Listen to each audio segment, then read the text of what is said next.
moving forward? What's going to get him to that 10-win mark there, big fella? What's it going to take? Another wide receiver, a defensive end? If you have the pick or you have the opportunity to spend the money, where are you going?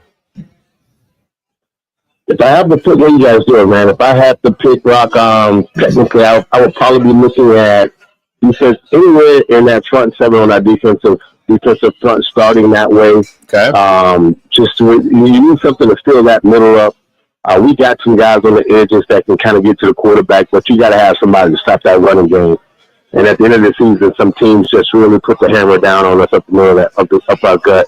It wasn't good. It's also on the outside. I would definitely love to get some rangier cornerbacks and guys that got some leverage, man, that can kind of be shut down corners on the outside.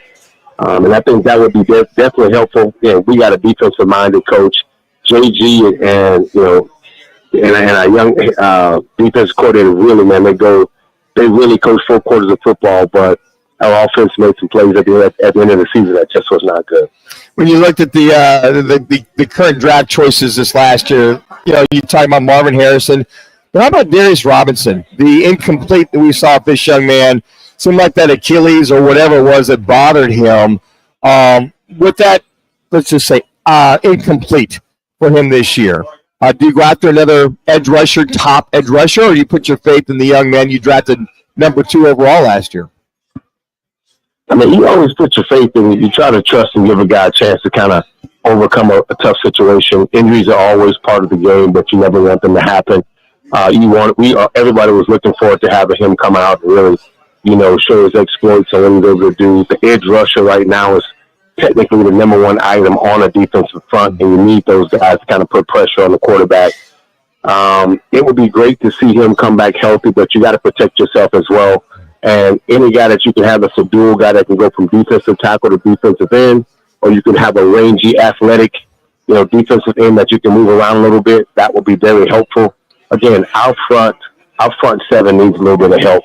The last couple games of the season, teams really just kind of ran the ball at us and stuck it down our throat and running really good. So I think that would be definitely helpful, as well as you can always speak to our receiving core. Mm-hmm. Marvin Harrison had a pretty decent season, but he could have had a better season. Anytime as a wide receiver, the tight end leads the team in catches, I will not be happy. And I think we need that will definitely be helpful to have somebody on the outside with some speed. Man, I agree totally, Frank. That I don't look at Marvin Harrison Jr. as that home run hitter. I see him as a solid receiver.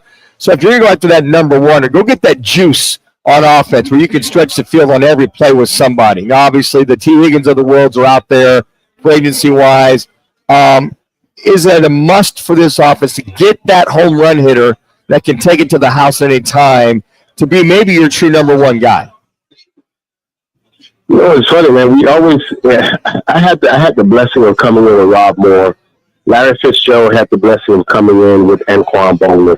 You look at Marvin he came in with, and then a second-year tight end and also a second-year receiver, Michael Wilson. And so he didn't really have that guy that you can take, you can take pressure off of him. So he's still in a developmental stage. He realized that this year, Manute, he got the best cornerback. He saw the best cornerback every week of the season. And he deserved it. That's just what it is. I'm pretty sure he will not be the same receiver next year as he had a learning curve this first year. But I agree, we definitely need somebody with some speed on the outside. I mean, we saw Gregory Dortch. We thought Gregory Dortch would be our interior guy with some speed, but we didn't see him to the last part of the season. So I'm always open right now.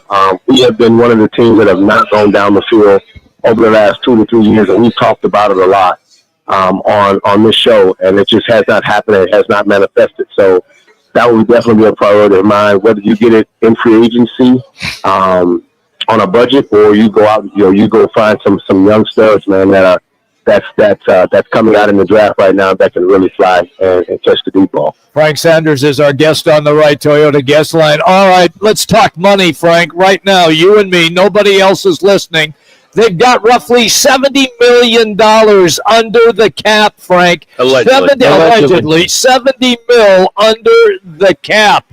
You got to go get some dudes. If you're going to compete against the Rams, The Niners will not be as bad as they were this year because of all the injuries, and Seattle isn't going anywhere. You got to spend some money and go get some dudes. Am I right? Oh, you're absolutely right. My first initial offer, if I could offer to somebody, I'm trying to go get the cheetah. Without a doubt, we need speed. We need somebody with a name that can garner some attention. I'm okay with what a 1 year or 2 year deal would probably do with that, but I'm not saying he would want to come here. I'm just saying that I think I'd put an offer out there on the table for him. You got to go get some guys, man, on the offense that can get that ball down the field, that can create a threat. And so I agree with you 100%. We need some dudes. I think our coaching staff are dudes who have proven over the last couple of years they can coach, and they can coach 4 quarters of football. If they have the right players to go out and play, I would definitely make that. I would definitely go out and spend that money to try to get the guys in there so we can win and win right now. I'd also go out and try to find that top-notch veteran backed-up quarterback to come in and maybe push one Kyler Murray or be available if he were to go down and you make all these moves and you're on a roll and you have a guy that can come in and pick up right where he's left off with that experience. I agree with you on that. You know, it's funny about the NFL. There's only a few teams, man, that you can watch that sees the value in having experienced veteran quarterbacks on them. I don't know what ownership or general manager and how they put together their mindset that they don't think their quarterback can handle having an experienced quarterback behind them, or for those who think it's okay to have 2 or 3 guys on the staff that has, you know, at least 6 to 12 years of experience that you can have just in case your number 1 quarterback goes down. That 2 minutes left for Frank. Cardinals way, and we might have seen that maybe 1 or 2 years, but it hasn't been their way. And I'm not sure the last couple of years that we've brought guys in. Colt McCoy was probably the last veteran / quarterback we could see. I agree. You know, Kyler is who I think Kyler's going to be our number 1 quarterback regardless, unless someone comes up and make a trade or the Cardinals just, you know, they slip. They do a very good job of playing, you know, sleight of hand with us on draft day, and that would be pretty amazing for some of the Arizona Cardinal fans. But I would love to see a veteran quarterback, man, in that fold, just to kind of give them just to give a little bit of bump on the offense if something does happen. All right, it's just you and I here, just like it was just you and Jimmy B. You're jealous that, huh? To be honest, you are a big closet Dallas Cowboy fan. Now that your head coach has been fired or not extended, who's going to be the next head coach for your Dallas Cowboys, Frank Sanders? Look, I'm glad it's just me and you right now because you know, if anybody knew that I was a little Cowboys fan growing up with, you know, I didn't want anyone to know that. So just us, yes. Right, just so you know. Yeah, okay. So you know. So, taking you back to your early days. I'm definitely going back to get Dallas Cowboys is here. You can't ride the logo that long, and the tenure. The team cannot. You have to have a coach that comes in that has demeanor, that has strength, that understands the value of hard work and getting guys to pay attention to detail. And so if it was on me and I could hire somebody, I would definitely make a pitch for Deion Sanders right now just because his last name is Sanders. But it's just us. We just talking. So don't tell nobody. But I would make a pitch for him because I believe he understands what the star means. I think he understands what the value of it means to put the hard work in. Despite all the fame and the fun and the flash that comes along with it, getting your butt kicked is never fun. So I think that needs to be the biggest point that needs to be made. And so if I can go out and get a coach, I think him and Jerry could kind of argue and wear the pride of Dallas Cowboys the same kind of way. But you got to get a coach that understands that and values, you know, paying attention to details and good to wrap whenever you guys are ready. Have to go out and win.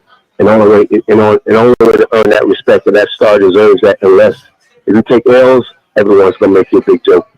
All right, Frank, now just between you and me, okay? Not that anybody's listening. All right, my turn. Okay, can he make the move? Would he make the move without Shador getting there to come as a Dallas Cowboy quarterback? Just me and you here talking now, Frank. You know what so technically, you know, if you've been listening to Deion and all his press and where he's been going with it, it has not been that. He's been one that's he wants to continue to keep his hands on what his son is doing and where his son is doing it at.